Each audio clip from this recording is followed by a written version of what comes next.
بسم اللہ الرحمن الرحیم۔ آج کی ویڈیو کے اندر انشاءاللہ ہم ڈائریکٹ اینڈ انڈائریکٹ اسپیچ کو سیکھیں گے۔ ڈائریکٹ اینڈ انڈائریکٹ نیریشن، اس کو نیریشن بھی کہتے ہیں، ڈائریکٹ اینڈ انڈائریکٹ بھی کہتے ہیں، ڈائریکٹ اینڈ انڈائریکٹ اسپیچ بھی کہتے ہیں، اور صرف اسپیچ بھی کہہ دیا جاتا ہے۔ اس کے 4 نام ہیں۔ اسرٹیو سنٹینسز بیانیہ فقروں کو کہا جاتا ہے، جس کے اندر میں ایک چیز کا بیان ہوتا ہے، ایک چیز کی خبر دے دی جاتی ہے۔ کسی بندے کے پیغام کو کسی تیسرے شخص تک پہنچانے کے 2 طریقے ہوتے ہیں۔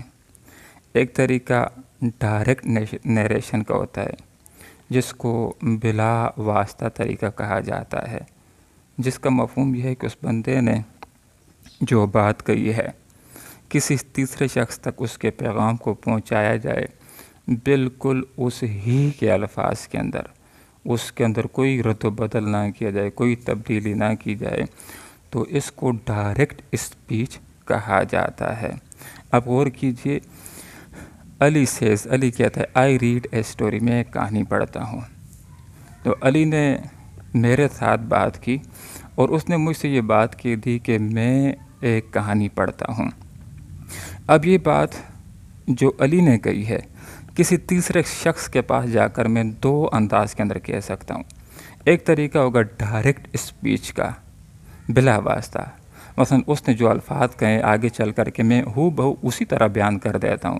میں یہ بات کہہ دیتا ہوں کہ علی کہتا ہے کہ میں ایک کہانی پڑھتا ہوں، آئی ریڈ اے اسٹوری، تو یہ ڈائریکٹ اسپیچ ہوگا۔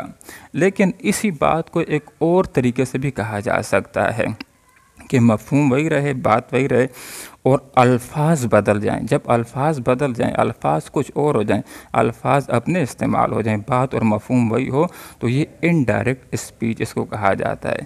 مثلا اس بات کو یوں بھی بیان کیا جا سکتا ہے کہ علی کہتا ہے کہ وہ ایک کہانی پڑھتا ہے، تو وہ سے مراد علی ہوگا، تو الفاظ بدل گئے لیکن مفہوم وہی ہے، تو یہ انڈائریکٹ اسپیچ کہا جاتا ہے۔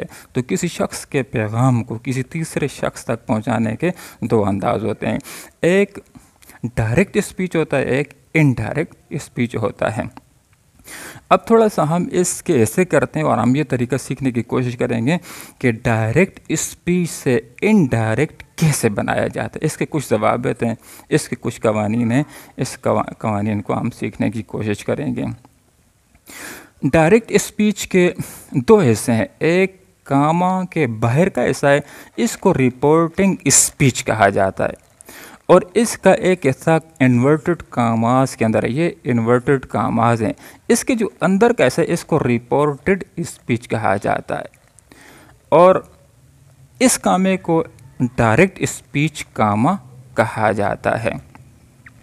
ڈائریکٹ اسپیچ سے جس وقت ہم نے انڈائریکٹ اسپیچ بنانا ہے، تو کچھ قواعد اور کچھ قوانین کو ہم نے اپنے ذہن کے اندر رکھنا ہے۔ پہلا قاعدہ اور ضابطہ یہ ہوگا کہ رپورٹنگ اسپیچ اگر زمانہ حال کے اندر ہے، پریزنٹ کے اندر ہے، یا استقبال کے اندر، فیوچر کے اندر ہے، تو رپورٹڈ اسپیچ کے زمانے کو تبدیل نہیں کیا جائے گا، اس کے ٹینس کو تبدیل نہیں کیا جائے گا۔ صرف جس وقت ڈائریکٹ سے انڈائریکٹ بنائیں گے تو پروناؤنس کے اندر، ضمائر کے اندر صرف تبدیلی ہوگی۔ کیسی تبدیلی ہوگی اس کے اوپر بھی انشاءاللہ بات ہوگی۔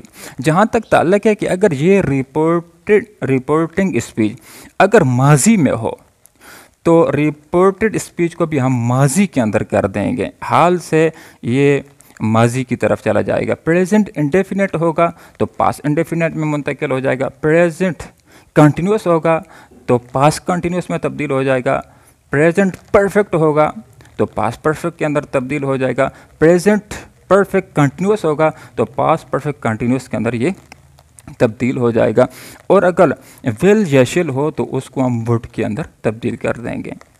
اب جہاں تک اس بات کا تعلق ہے کہ ہم نے جو پروناؤنس کو، ضمائر کو تبدیل کرنا ہے، تو اس کے لیے اگر ہم اس خاکے کو اپنے ذہن کے اندر رکھیں گے تو پھر پروناؤنس کی تبدیلی ہمارے لیے آسان ہو جائے گی۔